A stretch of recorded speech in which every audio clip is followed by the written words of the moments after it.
একদিন শহরের ব্যস্ততার মাঝেও এমন কিছু মুহূর্ত আসে যখন মন নিজে থেকেই শান্ত হয়ে যায়।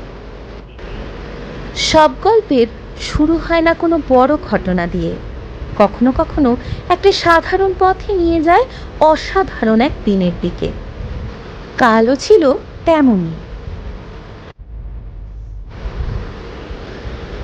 সন্ধে 7টার পর আমরা বেরিয়ে পড়েছিলাম পুনের খার্কির জগন্নাথ মন্দিরের উদ্দেশ্যে। 1 ঘন্টার পথ।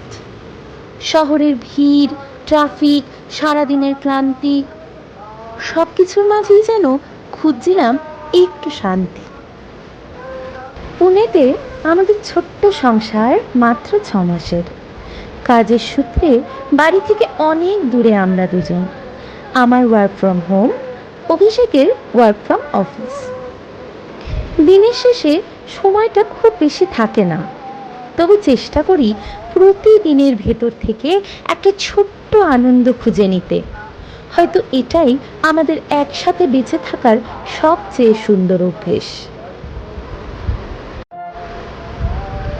কাল যেতে যেতে খুব মনে পড়ছিল ছোটবেলার রথের দিনগুলো। বাবা স্কুল থেকে ফিরলেই শুরু হয়ে যেত আমার একটাই বায়না, বাবা রথের মেলায় যাব। রথের মেলায় গিয়ে মাটির রান্নাবাটি না খেলে কোনো দিন ফিরিনি। আর অবশ্যই থাকতো গরম জিলিপি। বাবা নেই আজ 8 বছর। তারপর থেকে রথের মেলার সঙ্গী হয়ে উঠেছিল দিদি। মাটির রান্নাবাটি আর কেনা হয়নি, তবে জীবনের মজার ব্যাপারটা দেখুন, আজ সত্যি আমার নিজের একটা ছোট্ট রান্নাঘর হয়েছে। বিয়ের পর এটাই প্রথম বছর যখন সব উৎসব বাড়ি ছাড়া কাটছে। মন্দিরের সামনে পৌঁছতেই ধূপের গন্ধটা যেন সব ক্লান্তি ধুয়ে দিল। ভিড় ঠেলে যখন জগন্নাথ, বলরাম আর সুভদ্রার দর্শন পেলাম, মনে হলো কিছু শান্তির ভাষা হয় না, শুধু অনুভব করা যায়। মন্দিরের ভেতরটাও যেন অন্য এক জগৎ। একদিকে মহালক্ষ্মীর মন্দির, অন্যদিকে ভজন কীর্তন, আর বিশাল মাঠ জুড়ে সবাই একসাথে প্রভুর ভোগ গ্রহণ করছেন। সব মিলিয়ে একটা অদ্ভুত প্রশান্তির সন্ধ্যা। বিকেলে দিদিকে ফোন করে বলেছিলাম মেলায় যাবে না। ও শুধু বলল, না, মায়ের কাছে এসেছে। আমি জানি প্রতি বছর আমার জন্যই ও যেত। এই বছর দুজনেই নিজেদের মতো করে রথ কাটালাম।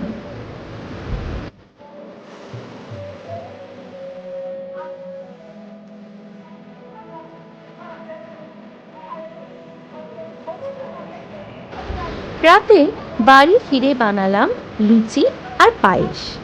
সেদিনই ছিল আমার ঠাকুমা শাশুড়ির জন্মতিথি। জানলাম আমাদের বাড়ির নিয়ম, এই দিনে লুচি, পায়েস আর আম খাওয়া হয়।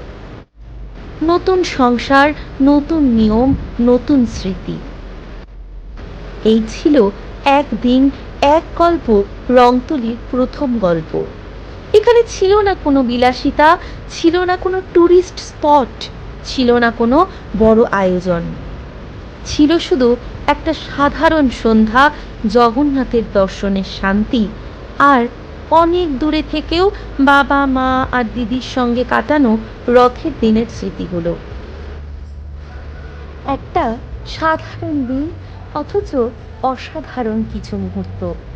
কারণ প্রতিটি দিনেরই একটা গল্প থাকে, আর সেই গল্পের মধ্যেই লুকিয়ে থাকে জীবনের সবচেয়ে সুন্দর রং।